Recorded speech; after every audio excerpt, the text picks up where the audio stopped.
Welcome to 823 real estate ವೀಕ್ಷಕರೇ. ಬನ್ನಿ ಇವತ್ತು ನಮ್ಮ ಚನ್ನಪಟ್ಟಣದಲ್ಲಿರೋ ಒಂದು 4 ಎಕರೆ ತೆಂಗಿನ ತೋಟ ನೋಡ್ಕೊಂಬರೋಣ.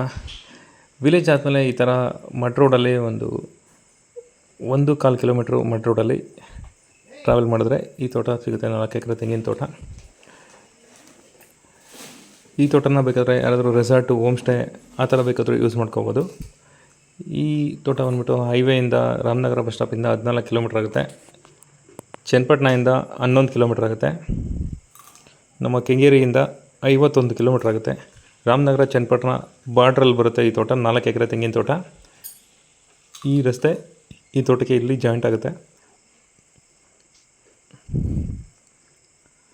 ಮರಗಳು ಈ ಸಲ ಸಮ್ಮರ್ ಇರೋದ್ರಿಂದ ಮೇಂಟೈನ್ ಮಾಡಿಲ್ಲ, ಸೊ ಮರಗಳೆಲ್ಲ ಹೋಗ್ಬಿಟ್ಟಿದೆ. ಅಂದರೆ ಸುಮಾರಾಗಿದೆ. ಇನ್ನೂ ಒಂದೂವರೆ ವರ್ಷ ಹೋದರೆ ಈ ಥರ ಮರಗಳು ನಾರ್ಮಲ್ ಕಂಡೀಷನಿಗೆ ಬರ್ತವೆ. ಒಟ್ಟಾರೆ 4 ಎಕರೆ ಬೌಂಡ್ರಿ ಇದು. ಯಾರಾದರೂ ಕಮ್ಮಿ ಬಜೆಟಲ್ಲಿ 4 ಎಕರೆ ತೋಟ ತೊಗೋಬೇಕು, ಒಂದು ಬೌಂಡ್ರಿ ಮಾಡಬೇಕು ಅನ್ನೋರಿಗೆ ಈ ತೋಟ ಸೂಟಬಲ್ ಆಗುತ್ತೆ. ಈ ತೋಟ ಬಂದ್ಬಿಟ್ಟು ಆನ್ಸೆಸ್ಟರ್ ಪ್ರಾಪರ್ಟಿ ಮತ್ತು ಜನರಲ್ ಪ್ರಾಪರ್ಟಿ. ಒಟ್ಟಾರೆ ಒಂದು 180ರಿಂದ 200 ತೆಂಗಿನ ಮರಗಳಿದ್ದಾವೆ. ಸಮ್ಮರಲ್ಲಿ ನೀರು ಹಾಯಿಸ್ದೆ ಮೇಂಟೈನ್ ಮಾಡಿದೆ ಮರಗಳು ಈ ಥರ ಕಂಡೀಷನಲ್ಲಿದೆ. ಒಂದು 30% ಅಷ್ಟು ಮರಗಳು ಹೋಗ್ಬಿಟ್ಟಿದ್ದಾವೆ. ರಿಮೈನಿಂಗ್ ಚೆನ್ನಾಗಿದ್ದಾವೆ. ವ್ಯವಸಾಯ ಮಾಡಿದ್ರೆ ಸರಿ ಹೋಗ್ತವೆ. ಕೆಲವು ಮರಗಳಲ್ಲಿ ಇಲ್ಲೂ ಕಾಯಿದೆ, ಏನು ತೊಂದರೆ ಇಲ್ಲ. ಈ ತೋಟದಲ್ಲಿ ಒಂದು ಬೋರ್ವೆಲ್ ಕೂಡ ಇದೆ.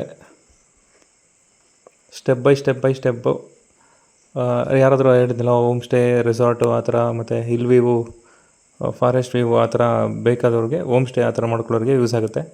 ಇಲ್ಲಾಂದರೆ ಲೋ ಬಜೆಟಲ್ಲಿ ಒಂದು 4 ಎಕರೆ ಬೌಂಡ್ರಿ ಮಾಡಬೇಕು ಅನ್ನೋರಿಗೆ ಯೂಸ್ ಆಗುತ್ತೆ. ಮತ್ತು ಇಲ್ಲಿ ಜಾಗ ತೊಗೊಂಡ್ರೆ ಆಲ್ಮೋಸ್ಟ್ ಒಂದು 10ರಿಂದ 15 ಎಕರೆ ಜಾಗಗಳನ್ನ ತಗೋಬೋದು. ದೊಡ್ಡ ಬೌಂಡ್ರಿ ಮಾಡ್ಬೋದು. ಇಲ್ಲಿಂದ ಒಂದು 500 ಮೀಟರೆಲ್ಲ ಫಾರ್ಮ್ ಹೌಸ್ಗಳೆಲ್ಲ ತುಂಬ ಜಾಗಗಳು ತೊಗೊಂಡು 4 ಎಕರೆ 5 ಎಕರೆ ಬೌಂಡ್ರಿ ಮಾಡಿಕೊಂಡು ಫಾರ್ಮ್ ಹೌಸ್ಗಳು ಮಾಡ್ಕೊಂಡಿದ್ದಾರೆ. ತೋಟ ಅಂತೂ ತುಂಬ ಅದ್ಭುತವಾದ ಮಣ್ಣು, ಅಂದರೆ ರೆಡ್ ಸಾಯಿಲು. ಯಾವುದೇ ರೀತಿ ಬೆಳೆ ಕೂಡ ಬೆಳಿಬೋದು, ಏನು ತೊಂದರೆ ಇಲ್ಲ. ಅಕ್ಕಪಕ್ಕ ಎಲ್ಲ ಮಾವಿನ ತೋಟಗಳು. ಸದ್ಯಕ್ಕೆ ಇದು ಒಂದೇ ತೆಂಗಿನ ತೋಟ ಇಲ್ಲಿರೋದು. ಹೇಳಿದ್ನಲ್ಲ, ಒಂದು 30% ಮರಗಳು ಹಾಳಾಗೋಗಿದೆ. ರಿಮೈನಿಂಗ್ 70% ಚೆನ್ನಾಗಿದೆ. ಯಾರಾದರೂ ಕೆಳಗಡೆ ವ್ಯವಸಾಯ ಮಾಡಿ ನೀರಾವರಿ ಮಾಡಿದ್ರೆ ತೋಟ ತುಂಬ ಚೆನ್ನಾಗಾಗುತ್ತೆ.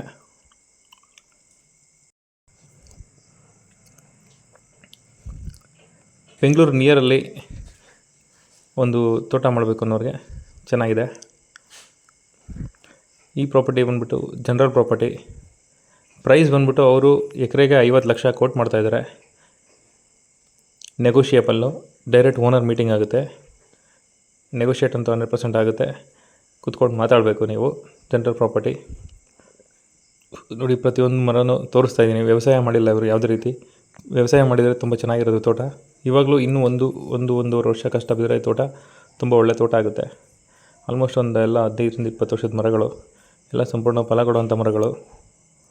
ಅವ್ರು ವ್ಯವಸಾಯ ಮಾಡಿಲ್ಲ ಅಂದರೆ ಕೆಲವೊಂದು ಮರಗಳಲ್ಲಿ ಕಾಯಿ ತುಂಬ ಚೆನ್ನಾಗಿ ಬಿಟ್ಟಿದ್ದಾವೆ.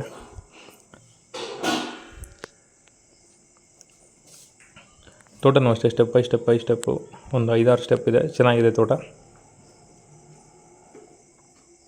ನಾನು ಮೊದಲೇ ಹೇಳ್ದಂಗೆ ವಿಲೇಜಿಂದ ಒಂದು 1.25 ಕಿಲೋಮೀಟ್ರ್ ದೂರ ಇದೆ.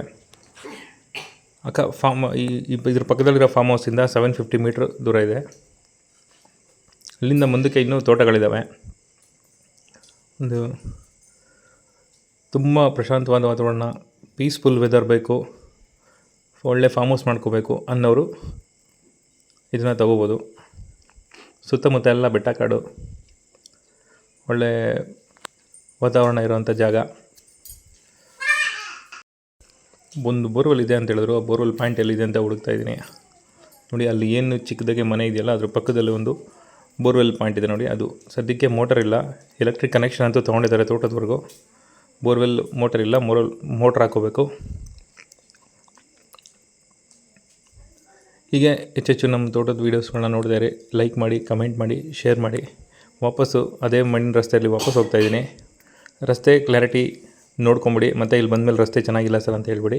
ರಸ್ತೆ ಈಗಿರೋದು 20 ಫೀಟು ಮಡ್ ರೋಡು, ನಕಾಶೆ ರೋಡು. ಈ ತೋಟಕ್ಕೆ ಏನಾಗಿದ್ವಿ ಅಲ್ಲಿಂದ ಮುಂದೆ ಹೀಗೆ ಕಂಟಿನ್ಯೂ ಆಗುತ್ತೆ ರೋಡು. ಹೀಗೆ ನಮ್ಮ ವೀಡಿಯೋಸ್ನ ನೋಡ್ತೀರಿ. ಲೈಕ್ ಮಾಡಿ, ಕಮೆಂಟ್ ಮಾಡಿ, ಶೇರ್ ಮಾಡಿ, ಹೆಚ್ಚೆಚ್ಚು ಸಬ್ಸ್ಕ್ರೈಬ್ ಮಾಡಿಸಿ. Thank you friends, thank you so much.